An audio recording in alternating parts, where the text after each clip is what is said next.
ചിന്നക്കനാൽ 301 ഉന്നതിയെ ഒഴിപ്പിക്കണമെന്ന തരത്തിലുള്ള പ്രതികരണം നടത്തിയ DCC പ്രസിഡന്റ് CP മാത്യുവിനും CPM പ്രാദേശിക നേതാവ് VX ആൽവിനുമെതിരെ രൂക്ഷ വിമർശനവുമായി ഉന്നതി നിവാസികൾ തങ്ങൾ ഒരിടത്തേക്കും പോകാൻ തയ്യാറല്ലെന്നും ആഴത്താരകൾ അടച്ച് ഭൂമി കയ്യേറി റിസോർട്ട് നിർമ്മിച്ചിരിക്കുന്നത് രാഷ്ട്രീയ നേതാക്കളാണെന്നും അവരെയാണ് ഒഴിപ്പിക്കേണ്ടതെന്നും ആദിവാസി കുടുംബങ്ങൾ പറയുന്നു.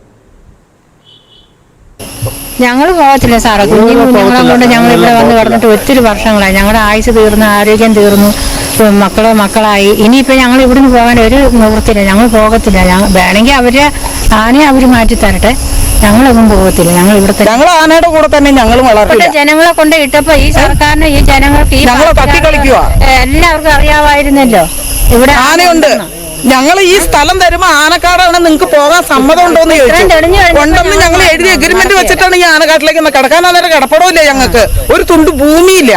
ആ സമയത്ത് തന്നെ ഞങ്ങൾ ഇങ്ങോട്ട് വരുന്നത്. കഴിഞ്ഞ ദിവസമാണ് DCC പ്രസിഡന്റ് CP മാത്യു ചിന്നക്കനാലിലെ കാട്ടാന ആക്രമണവുമായി ബന്ധപ്പെട്ട് 301 കോളനി സ്ഥാപിച്ചതാണ് കാട്ടാന ശല്യം വർദ്ധിക്കുവാൻ കാരണമെന്നും പ്രദേശം ആനത്താവളമാണെന്നും പ്രതികരണം നടത്തിയത്. ഇതിനു പിന്നാലെ CP മാത്യുവിന് പിന്തുണ നൽകി പ്രാദേശിക CPM നേതാവ് VX ആൽബിനും രംഗത്തെത്തിയിരുന്നു. 301 ഒഴിപ്പിക്കണമെന്ന തരത്തിൽ ഇദ്ദേഹം പ്രതികരണം നടത്തി. ഇതിനെതിരെയാണ് ഇപ്പോൾ ഉന്നതി നിവാസികൾ രംഗത്തെത്തിയിരിക്കുന്നത്.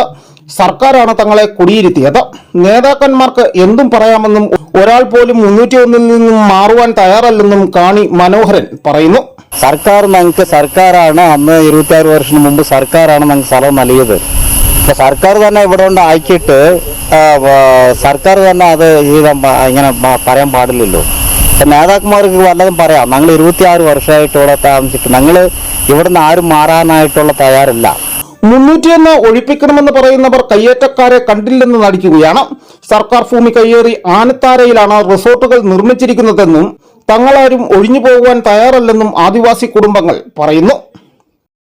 സാറേ, എവിടെ ആന അടിച്ച് ഒരു മനുഷ്യൻ മരിക്കുകയോ അല്ലെങ്കിൽ ആന ഓടിക്കുകയോ ചെയ്തു കഴിഞ്ഞാൽ 301 കോളനി തന്നിട്ടാണെന്നാണ് ഇവിടെ ഉള്ള നേതാക്കന്മാർ പറയുന്നത്.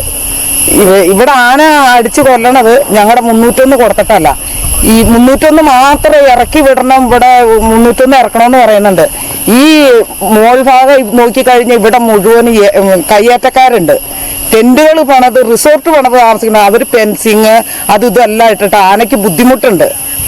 ഞങ്ങൾ 301 മാത്രമായിട്ട് എങ്ങനെയാ സാറേ ഇതിങ്ങനെ ബുദ്ധിമുട്ട് വരുന്നത്? ആനയെ മാറ്റുകയും തങ്ങൾക്ക് സുരക്ഷിതത്വം ഒരുക്കണമെന്നും ജില്ലാ കളക്ടർമാർ അടക്കം നേരിട്ടെത്തി സന്ദർശനം നടത്തിയിട്ട് നൽകിയ ഉറപ്പുകളൊന്നും പാലിച്ചിട്ടില്ലെന്നും ഇവർ പറയുന്നു. തെരഞ്ഞെടുപ്പ് കാലത്ത് വാഗ്ദാനങ്ങൾ നൽകിയെത്തുന്ന രാഷ്ട്രീയ നേതാക്കൾ തെരഞ്ഞെടുപ്പ് കഴിയുമ്പോൾ ഇവിടേക്ക് തിരിഞ്ഞു നോക്കാറില്ലെന്നും ആദിവാസി കുടുംബങ്ങൾ ആരോപിക്കുന്നു. News bureau, Udumbanchola.